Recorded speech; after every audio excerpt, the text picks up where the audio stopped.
Hi, my name is Ilay Aksoy, and today at Kervan Yolda Dizilmez programında we are having a very special journalist with us. She's a person that has been following the Syrian civil war, or so-called civil war, for the past 10 years, and she has been a very important source, actually, in getting out a little bit about the truth of what's actually happening in the war. She has been subjected to very hard times as well, so I can, understand what she's going through. So today with Vanessa Beeley, we're going to have a program as to what exactly is the foreigners' participation in the Syrian war, especially England. So hi, Vanessa. Hi, thank you so much for inviting me on. Well, thank you very much, because you're a person that I've been following very closely, and to get a very different insight as to what the other media channels are giving, but also because your role in the the white helmets issue is very, very important, and in time actually you will be a very, very important reference as to what these people are. So if you like, we can just start from the beginning, because Turkey up to now, I think the war has not really been explained to us in a very clear way. So it's very important that we understand the foreigners' role in this war, especially England. But England is a major country in this war, but is never really seen. So in your opinion, what exactly is England's role? How much is it active in the role in the war? So how can you explain this to us? Well, I mean, I will try to condense it down, but I love the way that you describe that Britain remains very much in the background. The US is very much the front man, let's say. But that's because, actually, in my opinion, the UK is the intelligence mastermind behind this war. And as such, of course, it must remain very much clandestine and in the background. And we have to remember that there are still British special forces operating inside Syria, even now, even in areas that are effectively at peace, not at war, like in southern Syria. In March 2020, for example, there was a special forces SAS operative airlifted out of southern Syria, having been injured in an IED explosion. And of course, we know that the remaining armed groups in southern Syria are continuously carrying out assassinations against Syrian Arab Army personnel, but also against anyone they deem to be loyal to the Syrian government. So this can be doctors, students, teachers, etc. So we have to ask, who is training them in the use of IEDs? Who's giving them the equipment and the expertise to be able to carry out these covert operations again? Still, even now, even though the South effectively has largely been liberated, of course, we know there is still US and UK presence. US on the Jordan border, and UK clearly still in the south, coming in from probably Jordan, we assume. But if we go back to 9/11, and if we go to the invasion of Iraq and the subsequent Bush-Blair emails or communiques that were exposed in the Chilcot report, that was generated after, of course, the weapons of mass destruction narrative was proven to be another false narrative to take us into another interventionist war against a sovereign nation, namely Iraq. Now, in those private communiques, Bush and Blair discussed the future targeting of Iran and in particular Syria. And at that time, of course, Blair was talking about, let's try and give these two nations a chance at a different relationship. Of course, what this translates as is, let's see if we can bring this nation to heel. Let's see if we can get them to comply with our demands, and let's see if we can convert them into a vassal state. And of course, the majority of those demands, in fact, all of those demands, were effectively refused over time by President Assad. They included the US-backed Qatari oil pipeline. Of course, President Assad favored the Russian-backed Iranian pipeline, which effectively excluded EU, US, UK involvement, or let's say profiteering from the Qatari-backed pipeline. But of course, Assad also refused to abandon the Palestinian cause. He refused to kick Hezbollah out of Syria, and he refused to unally himself with Iran. Basically, those, all of these demands, of course, were in the interest of the security of Israel in the region. Let's not forget this. So that's number one. So we know as far back as 2001 onwards, there were plans to effectively occupy Syria in one way, shape, or form, either through coercion, through incentivization. Mm-hmm. And then, of course, the next step would be coercion. And in 2009, Roland Dumas, who was then foreign minister in France, was approached by officials from the UK to ask for his collaboration in their project to effectively support and finance an uprising in Syria to bring about regime change. Roland Dumas admitted this, of course, in 2013. So this is just to give an indication of the historical background to the UK's involvement inside Syria. So just from just the condensed information that you've shared, we can see that it's not actually a civil war, as also people that are trying to analyze it in a very different way, we can see very clearly. With a Turkish point of view, what we're trying to always do is we're trying to see that whatever is happening in Syria eventually will also happen in Turkey. So that's why it's very important for us to really get other opinions out and get people to learn a little bit more and evaluate other opinions. The other day, you had a very you participated in a very good program, The Last American Vagabond, and it was a very good program actually. And there's a phrase that you use, and you said it was the war. It was concocted in the halls of the MI6 and CIA long before 2011, which is what you've really explained previously right now. And this is very important because people really think, oh, it's a civil war. People, unhappy with the government, so they got arrested, the uprising, etc. And then we see very different factors that are not really Syrian at all in the uprising. So now we can see a strategy change. First, it was like the military. Then it was like, first it was a propaganda, then it was the military. Now it's really, with the Caesars Act, it's literally like psychological warfare that's been applied to the Syrian people. But always it's an economic war that's being issued. Up to now, how much do you think England has really invested in Syria? Well, that's a very good question. Sorry, I have to revise it. They have not invested in Syria. They have invested against Syria. Sorry. in the destabilization of Syria. How much have they invested? Well, I mean, this is a very good question, and it's something that we discussed during that roundtable panel. The UK is making the claim that it has invested 2.7 billion into humanitarian aid inside Syria. But when you actually start to break down that figure, certainly none of that aid is allowed because of the Caesar sanctions, effectively. None of that, although of course, one, sanctions should never be unilateral. And two, they should never target humanitarian sectors or essential civilian infrastructure. In other words, what civilians need to maintain a dignity of life and to survive.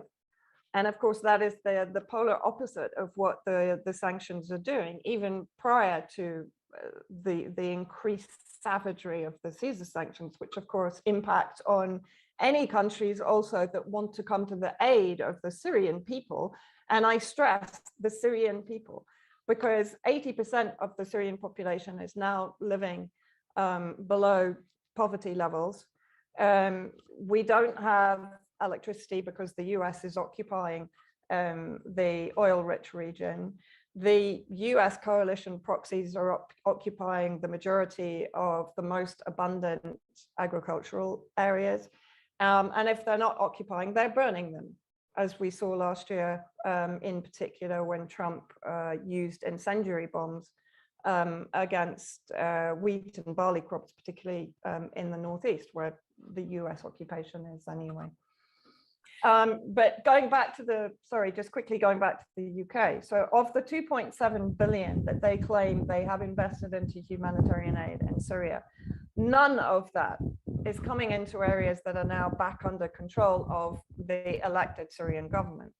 So the majority of this aid, such as it is, I mean, you know, I always put it in inverted commas, is coming into areas that are effectively under control of Nusra Front, or however you want to rebrand them, Hayat Tahrir al-Sham, or Al-Qaeda affiliates. But even in that, even in there, we can see a very huge contradiction, because the Caesars Act says, well, you cannot, you know, aid or any kind of trade with it, but you're sending it to one kind of, you know, one part of Syria, and actually it's breaking the Caesars Act. Exactly. And this is a very interesting point again, and I actually have covered this in a number of articles. There are NGOs, and this is where the UK has been instrumental in the destabilization of Syria.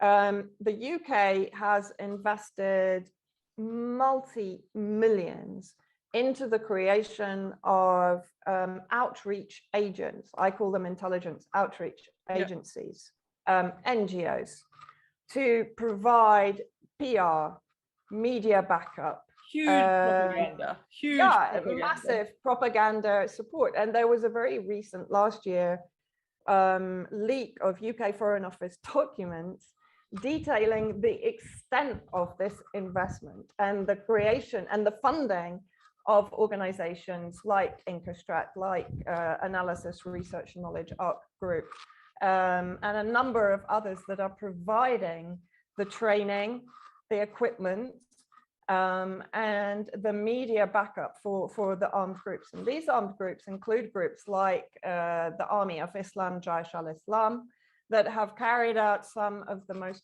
heinous atrocities against the Syrian people, including burning civilians in bread ovens in Adra in 2013, the imprisonment of those civilians in Tauba jail in Duma, Eastern Ghouta, the parading of those civilians, those kidnapped civilians in cages as human shields in November 2015. And yet the British government was openly providing PR and media, and not only that, it was providing, those outreach agencies were then providing corroborating witness statements and witnesses for organizations like the BBC, like Channel 4, like The Guardian, to corroborate effectively British foreign policy inside Syria. And of course, one of the major projects was the White Helmets that was established in 2013 by the ARC group and by a former British military intelligence officer that everyone in Turkey should be very aware of, because he died in suspicious circumstances in November. Off the balcony. Basically. Supposedly. You know. You know, and so the British have been absolutely pivotal in manufacturing consent for this military and economic intervention in Syria through their propaganda manufacturers and outreach agents embedded inside Syria and in Turkey, actually. Well, there's another situation where when you're describing the NGOs, it's like a package, because they have also a huge academic team that also works with them. And then they issue reports. They have all these panels, these seminars, etc. And they really, push this false ideology. And then people are thinking, well, if an academic person is saying that, we really, really need to discuss it, or really need to think about it, or or get convinced about it in any way, or form an opinion. Exactly. But there's a Belgian academic, I think she was Belgian, Anne Morelli, and she wrote the 10 Principles of War Propaganda, and I think it's number 8 is that it's very important to bring on board academics, philosophers, theologians, historians, etc., to basically back up your argument, because as you rightly said, this gives you credibility, because most people are going to go, oh, but it's been peer reviewed, so of course. It must be true, and and this is what we're fighting against all the time. And then they're constantly using it as an argument. I mean, exactly. For example, just a small example. For example, here we have a very huge, as you know, a very huge refugee problem. I mean, we have over 4 million people. Officially 3.6, unofficially around 5 million Syrians here. We have a lot of home births as well, so we really cannot see the real population. We have over roughly 460 babies born every day. Oh. So I mean, you can see how quickly it's escalating the population. Now we're also seeing a lot of propaganda.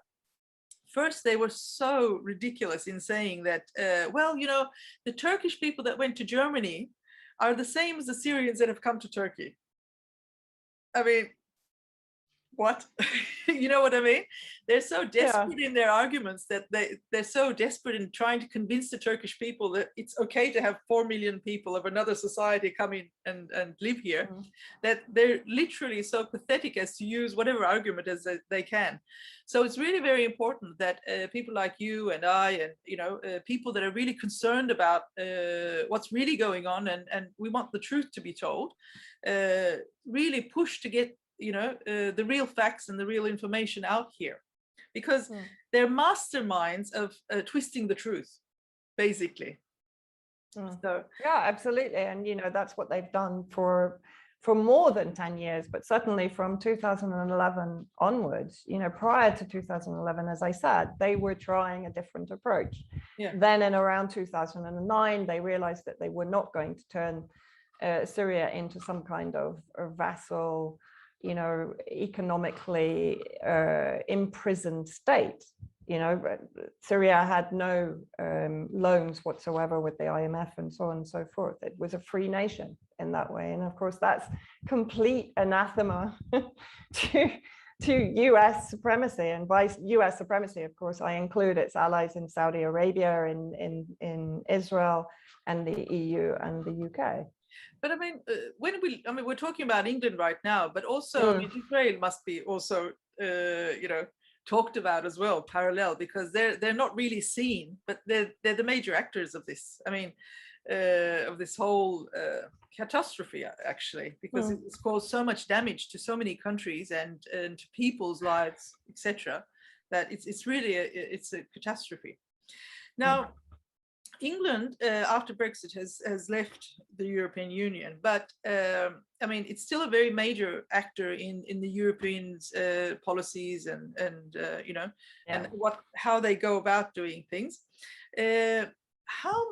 While it was in the European Union, what was its role actually in influencing European Union into participating into the Syrian internal civil war? I mean, we'll say civil war for. If we can put it in inverted commas. I mean, look,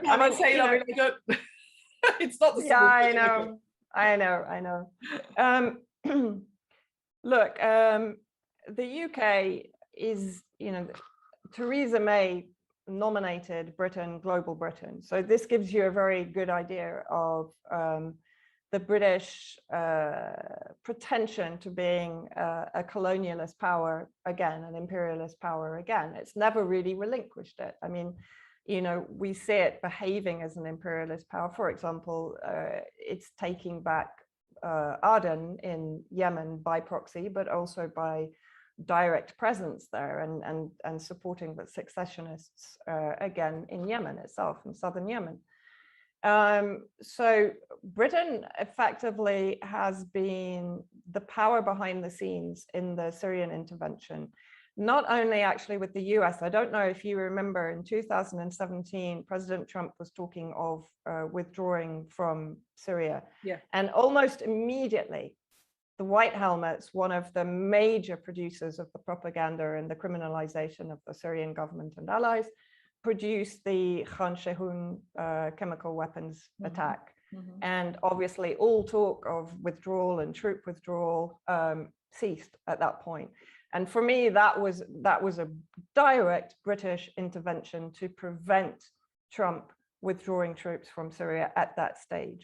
And this is very much the role, in my opinion, that the UK has played with EU countries, particularly the smaller countries, like, for example, Netherlands. Netherlands has been exposed recently to be funding and financing and equipping Salafist groups inside Syria, providing them again with PR, but providing also equipment to Jabhat al-Shamia, one of the, you know, again, one of the most violent and brutal extremist groups operating inside Syria.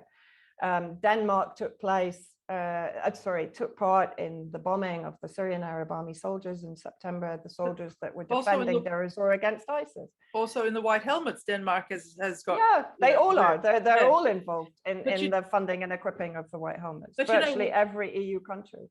But you know, with the Netherlands, it's very ironic because they talk about all this freedom and all this democracy and etc. But the president actually, I mean, the prime minister actually refused to have investigation onto the Syria. Despite calls by the opposition for an investigation into the funding of one of the former leaders of al-Sham. They were providing him with a very healthy stipend as a so-called consultant to the Dutch government. You know, it's extraordinary.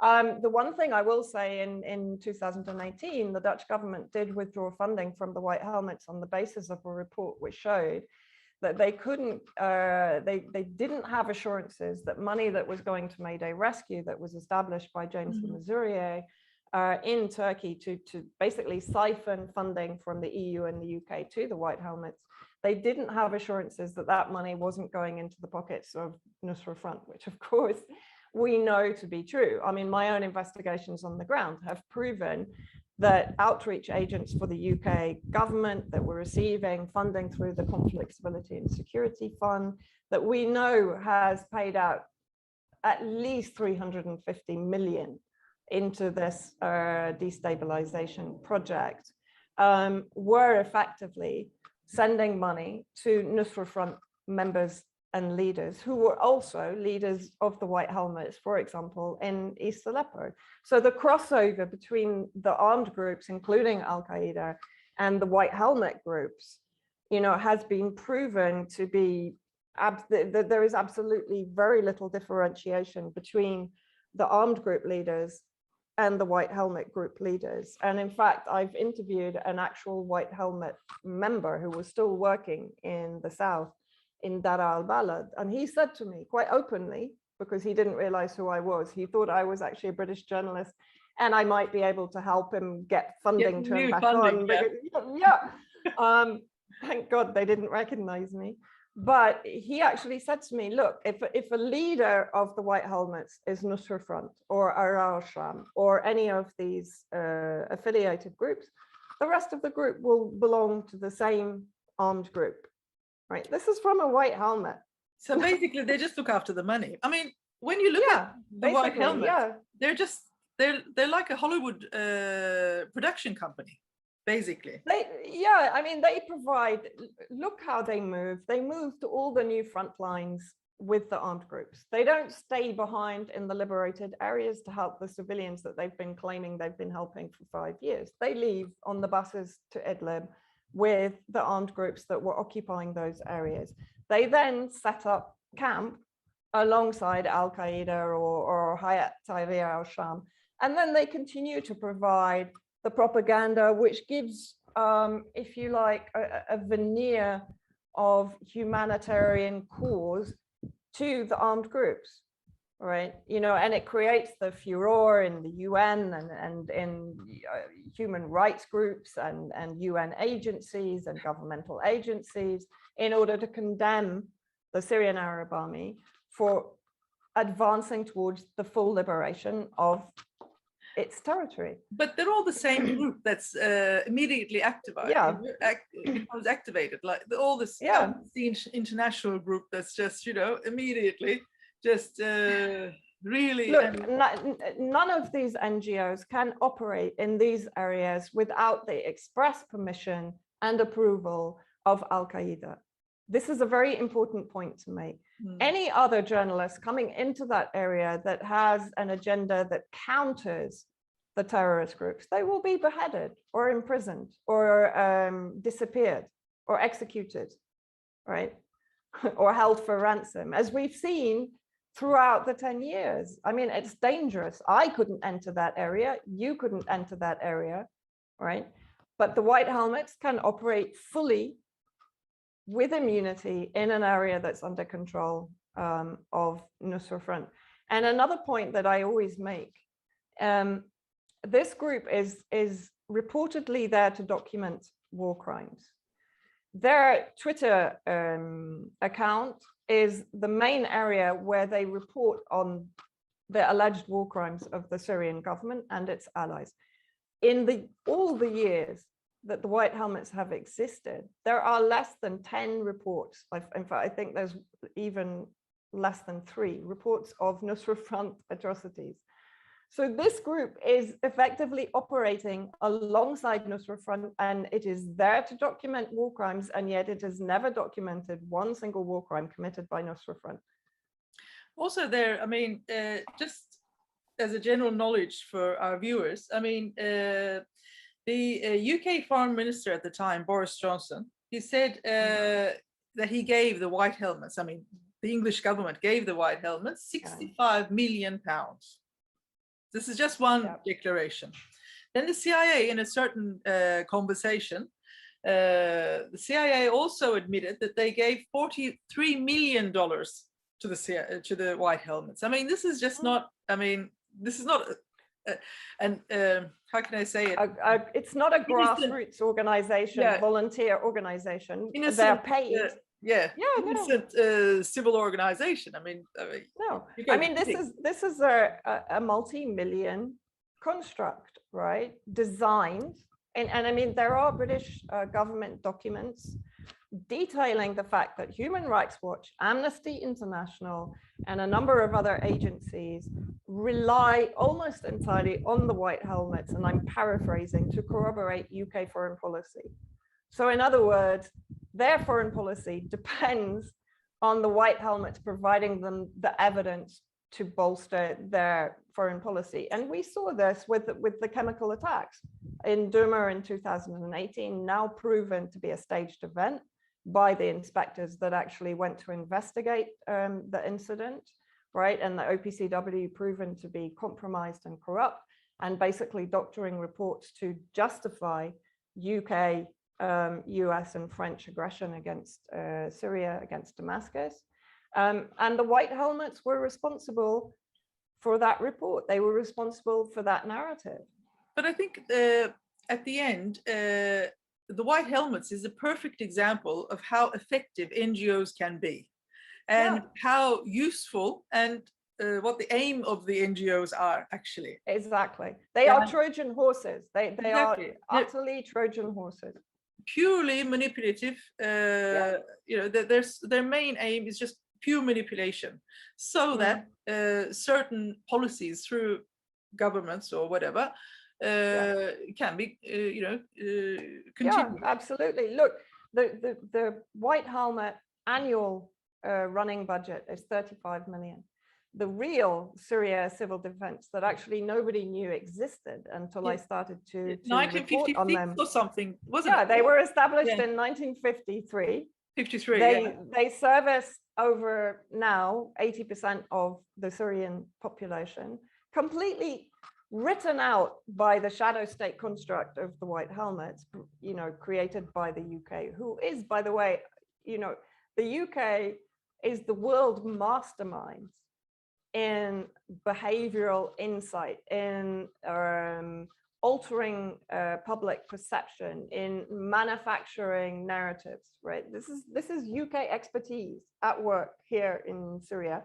And the White Helmets is their flagship organization until we started to chip away at it and demonstrate how you know, corrupt and hypocritical this entire construct was.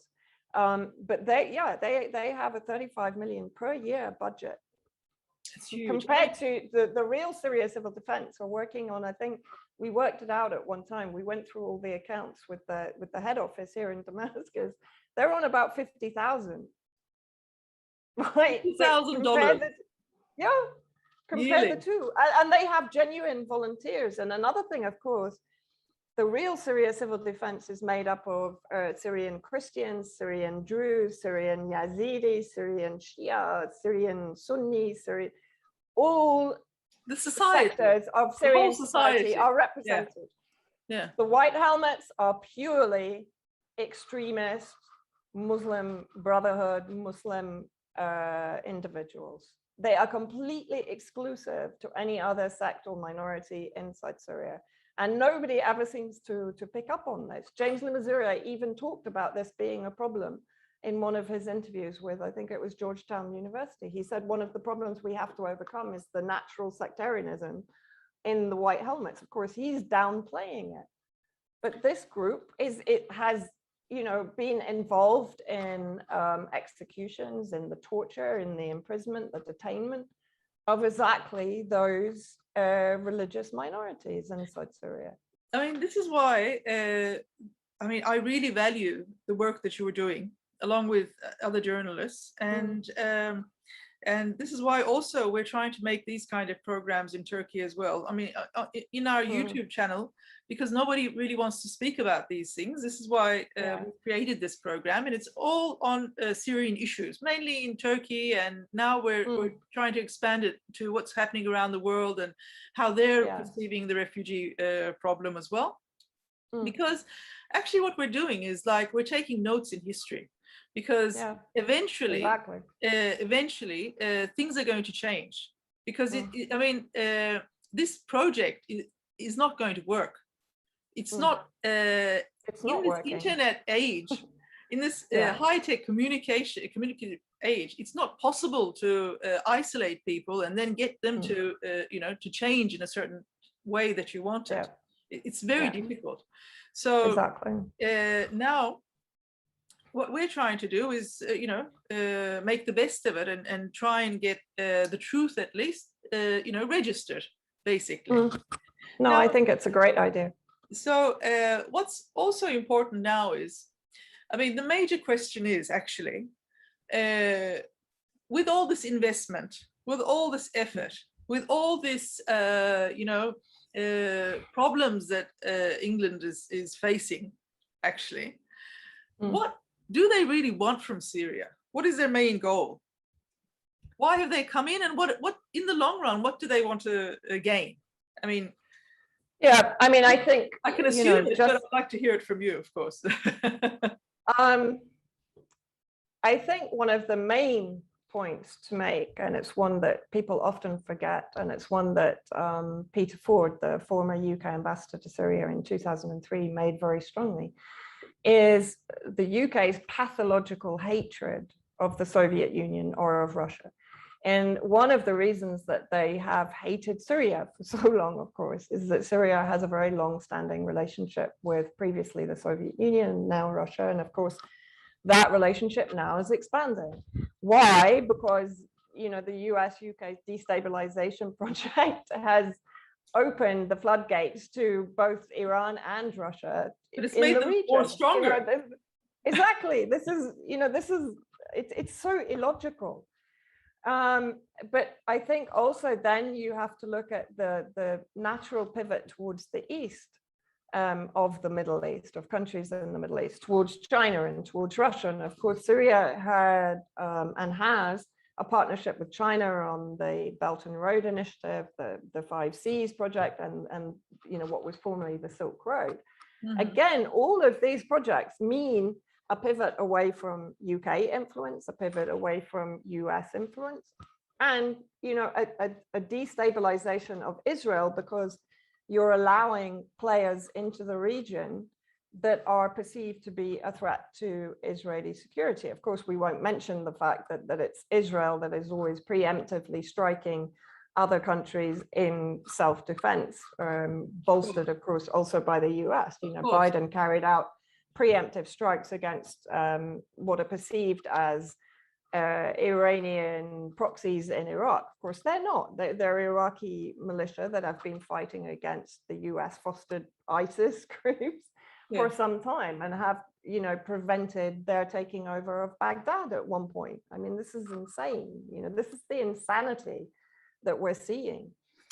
So I think, but number one is the relationship with Russia. For the UK, this is cannot be allowed. Russia cannot be allowed to increase its influence, its economic influence, and its military footprint in the region, which, of course, historically has been a battleground for France and the UK in influence. And we're seeing that playing out again in Lebanon right now, in my opinion. The French and the UK again is infiltrating intelligence, security, and governmental agencies. It's trying to take control through its usual clandestine intelligence operations, different to those in Syria, because of course Syria didn't really open the gates to that kind of infiltration.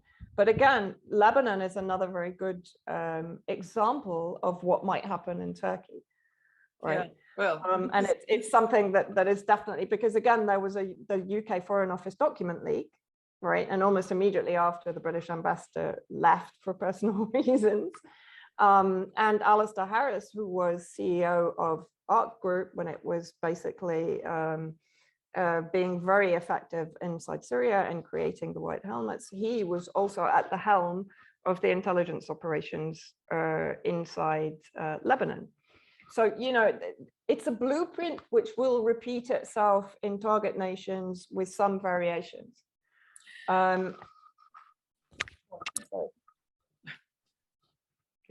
Pulling my own earpiece out. But I mean, after 10 years, I don't think that they can say that they've been very successful. I mean, what they have been very successful is turning the region upside down. Yeah. But gaining from it is a very different story, because when you mean gain, you mean permanent, long-term gain, and that they haven't been able to, maintain, basically. No, and so now what you have actually is a very vindictive policy, right? Now it becomes a war of attrition. Now it becomes a complete blockade, really, of Syria. And then with the Caesar sanctions preventing anyone, even Iran, bringing oil in. We don't have oil here. We don't have electricity. We have often yet, 5 hours. Yet they're here for democracy, yeah. Yeah, exactly. This is So now I think it's going to be a case of them embedding. They'll embed in the Northeast, because of course it's not only the US that's there, the UK is there, and a number of EU players are also there, maintaining occupation of the oil fields, enabling their proxies like the Kurdish proxies, the Kurdish separatists, to steal and trade Syrian wheat and barley, for example, dismantling infrastructure like power stations and so on, which is basically what they're doing in the Northwest, stealing equipment from, for example, the Zaytun power station in Idlib was completely dismantled, stolen and taken into Turkey and melted down for trade. So effectively what you're now going to see is a complete blockade and a picking off of resources and intermittent bombing campaigns, intermittent terrorist campaigns. You know, the US is training and recruiting ISIS and affiliated armed groups in Al Tanf on the Jordan border, and even in the Rukban refugee camp. And of course, those groups are then being sent into the Badia, into the desert, into Palmyra, into areas in what we would call swarms, according to the RAND military terminology. And I think this is what is going to be the scenario for some time. How it's eventually going to it's going to eventually stabilize, I don't know. I really don't know. It's very difficult to tell. You know, Russia is working hard to negotiate with virtually every player, both inside and outside Syria. We're seeing some normalization of relations with Arab nations that were formerly involved in the funding of terrorist groups, like, for example, UAE. We're seeing the reopening of they were the first ones actually to put, they were the first ones actually to put, you know, like a you know. Yeah, you know, I mean, it's I always kind of I'm always personally very cautious about these steps, because UAE is effectively British intelligence again. You know, it's the center. But also this is also like a change of strategy. Part of the, you know, exactly. You have to consider it like that actually. I think, you know, you have to assume they're never going to hold their hands up and say, okay, we made a mistake. They will keep trying to gain a foothold in one way, shape or form. And I think where we are now, we're at a very transformational point in the region. You know, Russia, if you like, has used its intervention in Syria to increase its power on the global stage. And it has, you know, it's come forward as an honest broker. It's come forward as it's a nation here. It's, you know. Exactly. You know, exactly. Iranian influence is increasing. You know, you can't avoid that fact. And the thing is, as we said, the US-UK project has effectively opened the doors to the very thing that they were claiming to want to prevent. Exactly. Right. So we're at, if you like, a very pivotal moment. The UK policy now, I think, has become one which is very vindictive towards Syria. There's no logic to it. The EU countries that are still involved, like Germany has nothing to gain from its involvement in the destabilization of Syria. You know, it's been flooded by the refugees that we talked about. It has literally nothing to gain from a policy perspective, from a territorial perspective, from any kind of perspective. It has no history that I'm aware of involvement in imperialist projects inside Syria, like the UK was, like France was, for example. I mean, when the battles were raging for the liberation of Aleppo, I remember Manuel Valls standing in the Assemblée Nationale and talking about Aleppo as if it were still a French colony. Now, this brings us to a very good point, because now we're slowly going to the, you know, towards the end of our program, but two more very important questions. And first of it, the first one is, as you've just explained, I mean, Germany has very little gain, and it's paying actually a huge price internally, because the population, the popularity is going down, and they're weakening their own government actually for you know, unnecessary reasons. But how many of the European Union countries are actually saying, no, that's enough, we're not going to support the Syrian you know, project anymore? Because every one of these countries, for example, Lithuania the other day, they turned out an incredible set of laws that are just, they're just purely out of, you know, it's nothing to do with humanism, you know. I mean, the person that's taken under arrest, they're even denying them, you know, a translator. I mean, what is? I think it's Denmark. Denmark's also forcing refugees to return. I mean, forced deportation now. Denmark only got 33,000 Syrians. And they say, no, we cannot have these anymore. We're going to send them back. And for people that go voluntarily, they're giving them 30,000 euros. And can you imagine, Denmark has done something else which is really unbelievable. They've allocated 26 areas where the refugees, migrants, immigrants can live. And then of the 26 areas, they've passed a law that says any, any kind of criminal act that's been taken by someone living in that area will be given twice the penalty of a normal Danish person. So if you get 1 year, I didn't know that. Yeah, if you get one, because I follow these very closely. Yeah. If you get 1 year, a Dane will get 1 year, but a foreigner will get 2 years. And then when you look at the Geneva Convention, this is just completely not possible, but it's all these double standards that are okay for you, but not okay for the country that you want to manipulate, actually. So, I mean, in your opinion, how much has the EU changed? I mean, are they really able to support this policy towards the end at whatever cost, or are they really saying, no, this is really causing us internal damage and we have to put a stop to it in some way? Well, I think I saw something yesterday that Serbia is reopening its embassy in Damascus. Czechoslovakia has never shut its embassy in Damascus, God bless them. They stayed throughout the war. As did South Africa. They had a chargé d'affaires. Yeah, Hungary? but they Does Hungary have? I'm not sure about Hungary, Because but I know that there are. I don't think Hungary has an embassy here, but I think they are talking about. Hungary has been involved through the church in providing restoration and so on inside Syria, particularly to Christian communities. The thing is that a lot of countries are, I mean, we actually had a representative from the Russian Foreign Office here giving a talk about a week ago. And somebody asked the same question, what exactly is Russia doing to invest in the country and rebuild and so on? And they actually said, the ambassador stood up and he said, look, we can't actually tell you publicly in front of the media, because as soon as we tell you, then we're going to get sanctions slapped on us by the Caesar sanctions.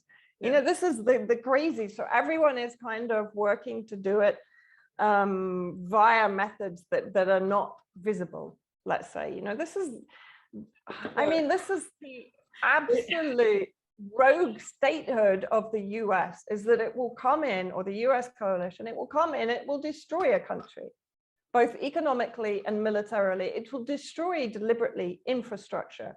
It will destroy water sources. It will destroy everything that enables a citizen to have dignity of life. Well, now that country out of the hole that the US has put it in. And you can't put it any more strongly than this. The US is a complete rogue state. It adheres to absolutely no international law or humanitarian norms on the planet, right? and the sooner that people really wake up to this, that this entire fig leaf of humanitarian care for international communities is removed, the better. The sooner that people see the US and its vassal states in the UK and the EU as the naked emperors that they are, effectively carrying out destructive foreign policies globally, the better. There is no amount of academic, humanitarian agency, NGO complex veneer that you can put on this that is going to make it okay what they're doing to the Syrian people, what they've done in Libya, what they've done in Iraq, what they're doing in Venezuela and in Yemen. But with the Syrian issue, it's a little bit different this time, because before it was like very located, isolated in the Middle East. But now, because of Turkey, it's a direct, the ripple effect is directly into Europe, basically. And exactly. At the bottom line, how much secure Turkey is depends on how much Europe will be secure. So if you have stability in Turkey, then this in Europe will be security. So if we have border protection, then the European border, how much how much can you, at the end, how much can you invest in Frontex? How much can you protect everything? Because we have now, before we had, for example, the Middle East, and then we had Turkey. It was a tampon for the people going into Europe. But now we have over 1 million Syrians only in Istanbul. Mm. So now you can see that actually the Syrian border, because of the people, the Syrian people's border actually has just come onto their own border gates. So I mean, still they cannot avoid people coming illegally or whatever. I mean, it's just not possible. So actually the borders that they're trying to protect are really weakening. Mm. And are you talking about the borders that Turkey is trying to protect, or that the EU is trying to protect? The EU and Turkey, Turkey. Because of the 18 March 2016 agreement of, people, any people that are going across the border have to be returned back to Turkey. But at the end of the day, before the border was in the south, but now the border is literally at their door. I mean, I'm talking about people that want to come across. So this is like something that they really have to analyze, because as we can see in many European countries, this migration policy has just exploded in their hands, and we can see a very different political climate rising in a lot of the European countries. The far right, the right, tendencies are growing. So they're losing also their power. They're losing money, they're losing prestige, they're losing their stability. They're also, the image of the EU is just, going down. People are really asking, do we really need to be here? Yeah. Yeah, exactly. Yeah. So I think this is very important to study. But at the end of the day, what's more important is to get, correct facts out, and to get people to talk about the truth more than the propaganda, I think. Yeah, and I think, if we're talking about the refugee situation, I think restoring Syria's territorial integrity and securing borders and kicking out all occupiers, all NATO member states that are occupying Syrian territory, is a priority to then one, prevent the exodus of Syrian civilians from seized territory, or territory that is effectively being ethnically cleansed, whether it's by the terrorist proxies or by the US coalition and NATO member states, and to secure those borders. And that is where, of course, Turkey in the future should be playing a major role. Those borders should be closed to armed groups. It should be closed to arms trafficking. It should be closed to the industry that is effectively being traded outside Syria, and that's why I think when the President Bashar al-Assad speaks about the historic collaboration with Turkey, that's what he's perceiving for the future. No country is secure unless its borders are secure. That's right.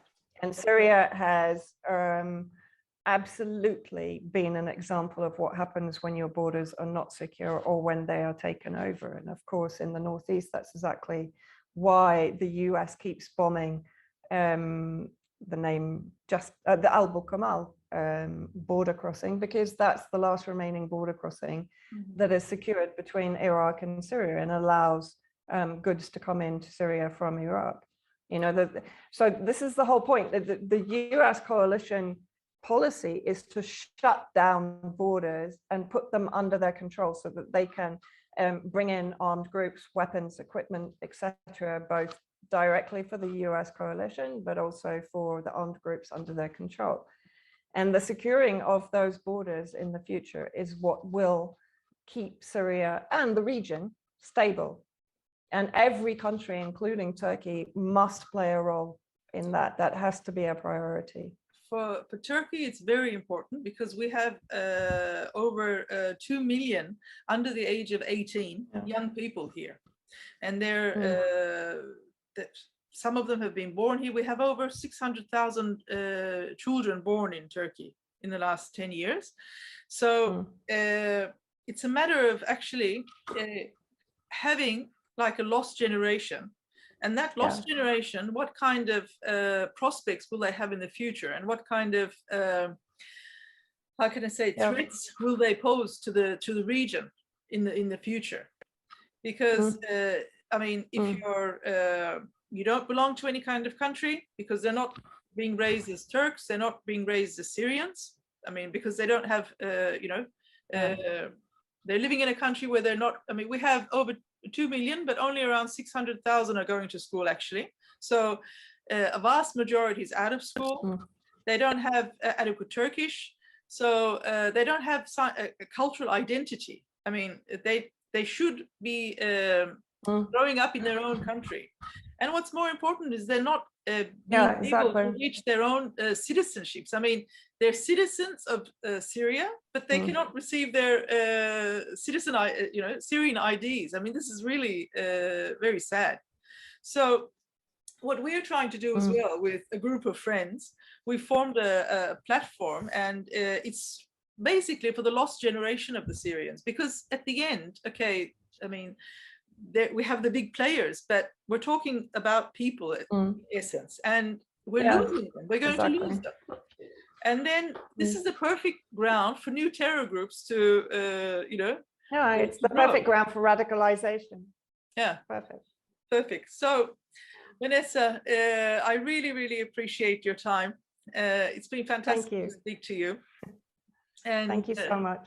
I hope in the future we can speak again and, you know, talk about issues that are really going to affect people's lives in a very direct way. Yeah, I would love to. Thank you so much. Thank you very much. Take care. Thanks.